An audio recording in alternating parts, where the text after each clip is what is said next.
Olha, eu tenho a impressão que o caso que vai ser apresentado agora neste programa deve ser um dos mais fortes do dia de hoje. É uma menina de 16 anos que até hoje não sabe o verdadeiro motivo da morte do pai, um senhor de 76 anos. Você imagina o que é para uma adolescente ser órfã de pai e ela quer ter o direito de descobrir exatamente por que o próprio pai morreu.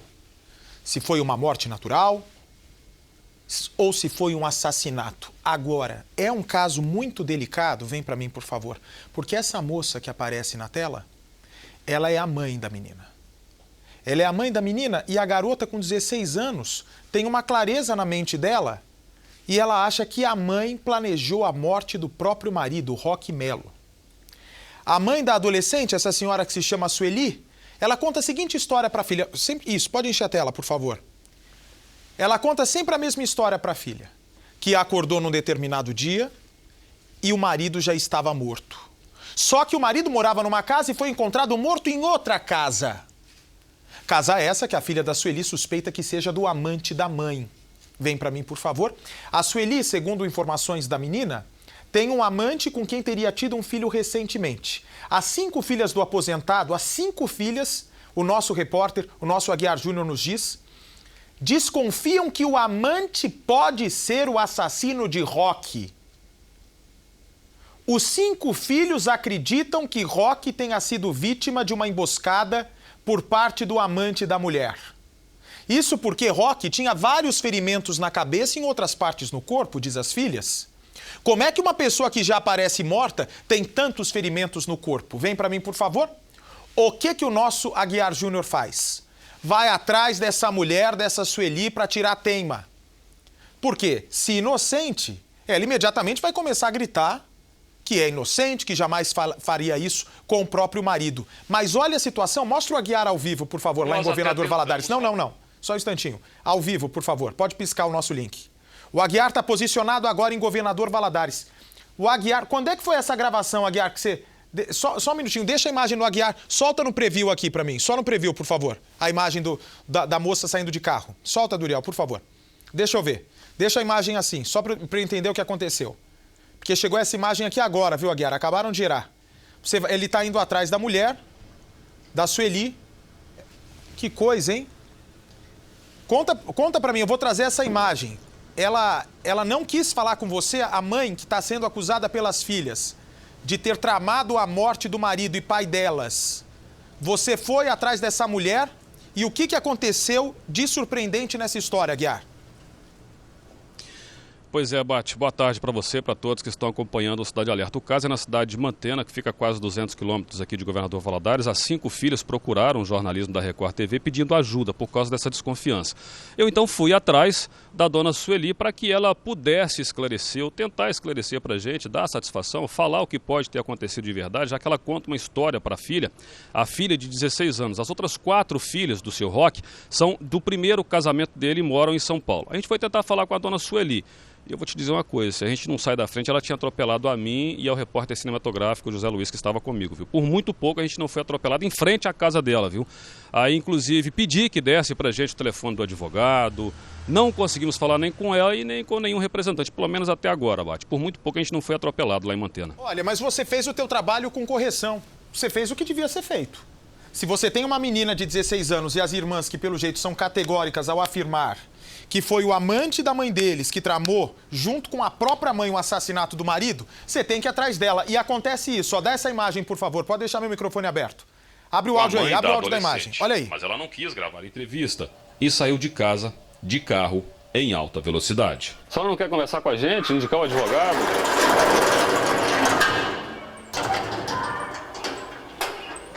Não quer passar nem o telefone do advogado pra gente? Vamos sair. Tá, eu vou aguardar aqui então.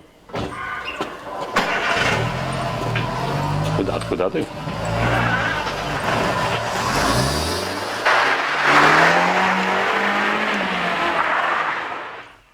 Ô Aguiar, eu não entendi. Ela tá escondendo o rosto e disse o quê? Eu não consegui entender direito o que ela falou pra você. Pois é, e tem um detalhe a mais nessa imagem que não dá pra gente mostrar, Bate, porque o carro dela tem um vidro fumê, é muito escuro. Ela estava com a bebê de apenas 6 meses de idade dentro do carro e ela sai nessa velocidade. E ali é um cruzamento. Imagina se passa um pedestre, um ciclista, um caminhão, o resultado que ia dar essa decisão da dona Suelina. Ela disse que ia sair para poder buscar o advogado. A gente ficou esperando, né, e ela não apareceu. A gente foi à delegacia, porque a gente precisava de conversar com a Polícia Civil e também com a Polícia Militar. A gente vai contar essa história toda na reportagem. Há informações de que ela teria procurado advogado, só que quando a gente voltou não tinha advogado, não tinha dona Sueli. A gente voltou no local, a gente voltou lá. A gente não conseguiu encontrar com ninguém. Aí, olha lá, ele vai abordar a mulher que está sendo acusada pela própria filha de assassinato.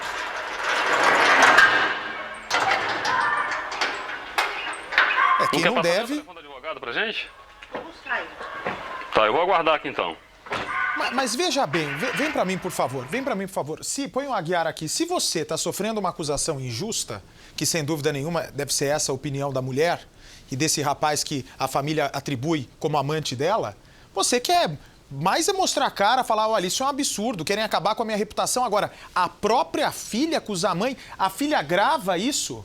Tem depoimento dessa menina dizendo que é a mãe que tramou com o amante a morte do próprio pai. Como é que ele morreu, inclusive? Por favor, eu vou trazer já a reportagem. Tem sim, a menina tem 16 anos, Bate, a reportagem, a gente vai contar toda a história. A menina, inclusive, sofreu 2 tentativas de homicídio da própria mãe, viu, Bate? O pai dela teria sido encontrado morto em uma casa, em um bairro de Mantena, e morava em um outro bairro. A mãe diz que estava dormindo com o pai, coisa que, segundo a adolescente, há muito tempo ela não fazia, mas estaria dormindo com o pai, acordou de madrugada, encontrou o seu Roque Melo caído no chão e já morto. E aí, em vez de tentar ressuscitá-lo, ou sei lá, de ajudar, socorrer, procurar um socorro, não. Já procurou logo a funerária para poder fazer o enterro, e aí já imediato. Isso foi durante a madrugada, num sábado de madrugada, quando foi sábado à tarde, e foi enterrado, inclusive, sem atestado de óbito, viu? Bom, não tem atestado de óbito. Agora, é de se estranhar a reação dessa mulher, de verdade. Olha lá, Percival, você está sofrendo uma acusação que já é muito grave, qualquer coisa ruim que teu filho te acuse. Não quer passar nem o telefone do advogado pra gente? Vamos sair. Tá, eu vou aguardar aqui então. Agora, esconde o rosto. Ela é inocente até que se prove ao contrário. Mas não é um comportamento que se espera de uma mãe sendo acusada de algo tão bárbaro, tão frio, tão macabro por parte das filhas. E ela tem 5 filhos, são todos irmãs do mesmo pai. O Roque fez tudo isso de filho. Os 5 fazem a mesma acusação contra essa mulher? O carro que a gente viu saindo aqui, nós até tentamos... Não, ela tem uma filha, que é essa de 16 anos, com o seu Roque, né? O seu Roque foi casado 2 vezes. Do primeiro casamento, ele teve 2 filhas que moram em São Paulo. Essas 4 filhas também têm a mesma desconfiança dessa de 16 anos, que é a filha da dona Sueli. A Sueli, inclusive, era sobrinha da primeira esposa dele. Caramba, mas que rolo. Tá aí a reportagem já? Tá pronta? Tá pronta? Põe no ar. Uma filha ameaçada de morte dentro de casa. Ela puxou faca, puxou facão, puxou faca de novo. Falei assim, olha, eu tenho vontade de matar. Esta adolescente hoje vive com medo de sair na rua.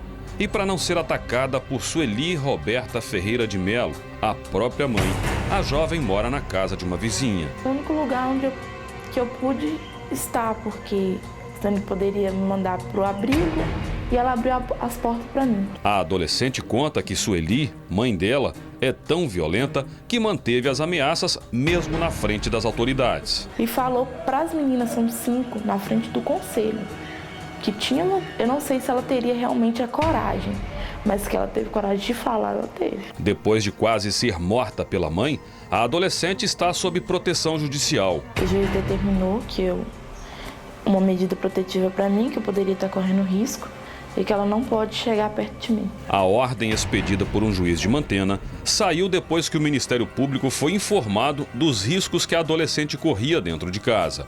Segundo o promotor da Vara da Infância e Juventude, o depoimento foi confirmado por Sueli, mãe da adolescente. A mãe dela, ela relatou que realmente tinha ameaçado ela e foi na presença do Conselho Tutelar.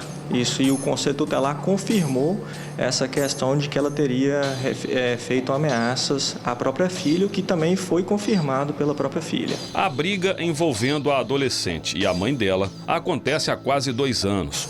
Um relacionamento conturbado que já pode ter causado tragédia na família. Os desentendimentos entre mãe e filha começaram depois que a mãe da adolescente conheceu um homem em um bar aqui em Mantena e levou esse rapaz para morar dentro de casa com a família.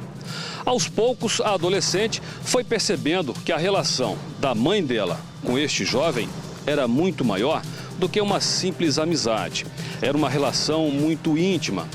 A adolescente, inclusive, já teria flagrado os dois dormindo juntos na sala da casa várias vezes. Colocava o colchão de um lado, ele do outro, os dois dormiam na sala.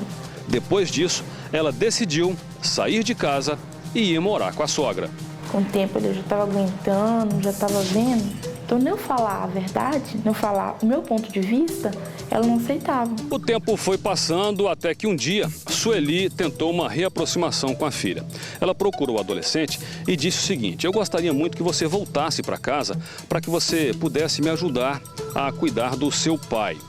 Comovida, a adolescente então decidiu voltar. Só que alguns dias se passaram e Sueli voltou a conversar com a filha e disse assim: olha só, eu estou com um problema de saúde, vou precisar ir para São Paulo para fazer um tratamento, estou com uma hérnia de disco, não consigo mais pegar peso e não estou conseguindo mais cuidar direito do seu pai. Eu vou para São Paulo, faço o tratamento e quando melhorar eu volto. E aí, Sueli fez isso, foi para São Paulo. Só que meses depois, ela ligou para a filha e disse o seguinte: olha só, eu já estou bem melhor. O tratamento foi muito bom, já melhorei, já estou curada. Agora eu estou pensando em adotar uma criança. Eu vou adotar um bebê. Só que para eu voltar para Minas Gerais com esse bebê, eu preciso que você mande para mim alguns documentos. E somente uma pessoa pode trazer esses documentos para mim. Essa pessoa era justamente o homem que ela tinha colocado dentro de casa para morar com a família.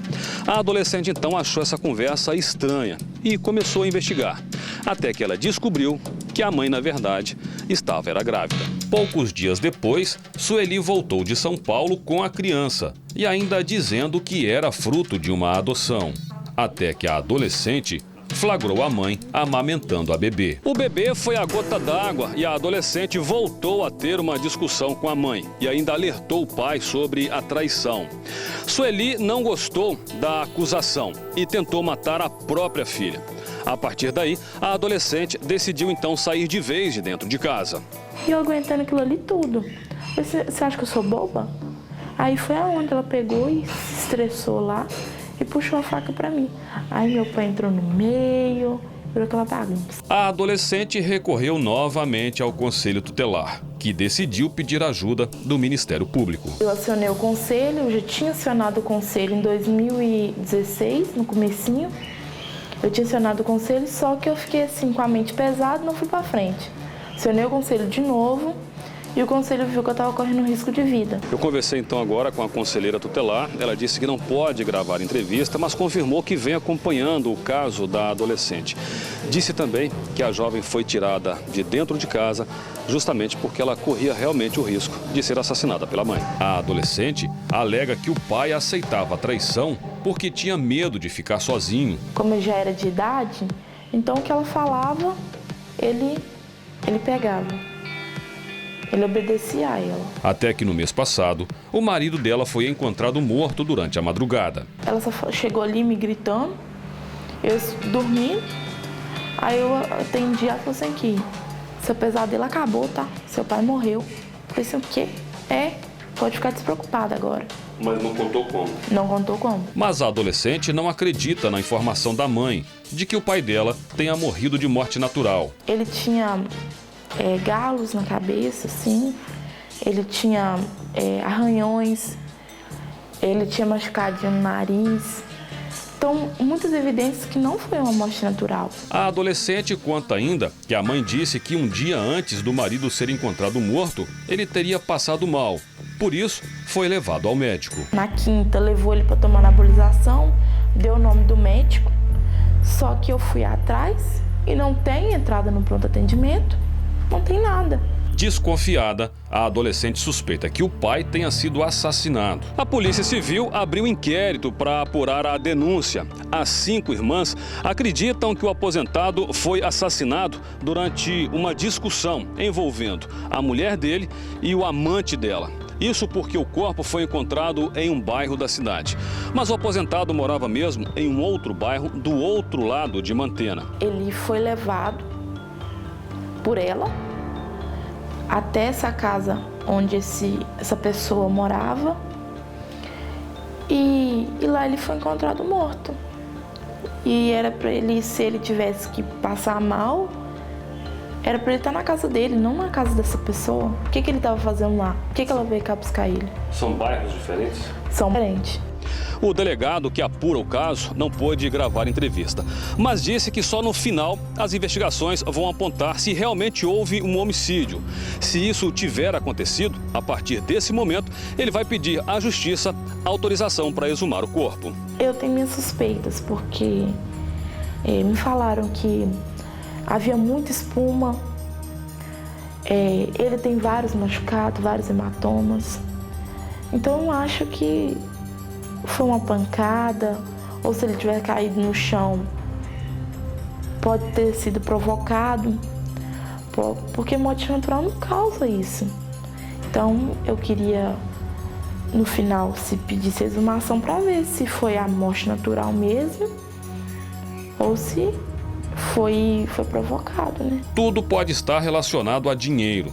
Segundo a adolescente, o pai tinha alguns bens que não foram incluídos no atestado de óbito para entrar no inventário. Deixou uma casa em São Paulo, que lá também tem que entrar com meios para resolver isso, porque foi passado para a mão do advogado dele.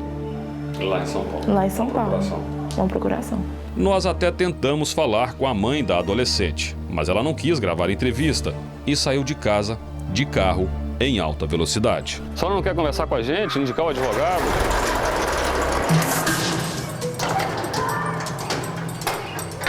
Não quer passar nem o telefone do advogado pra gente? Tá, eu vou aguardar aqui então. Cuidado aí.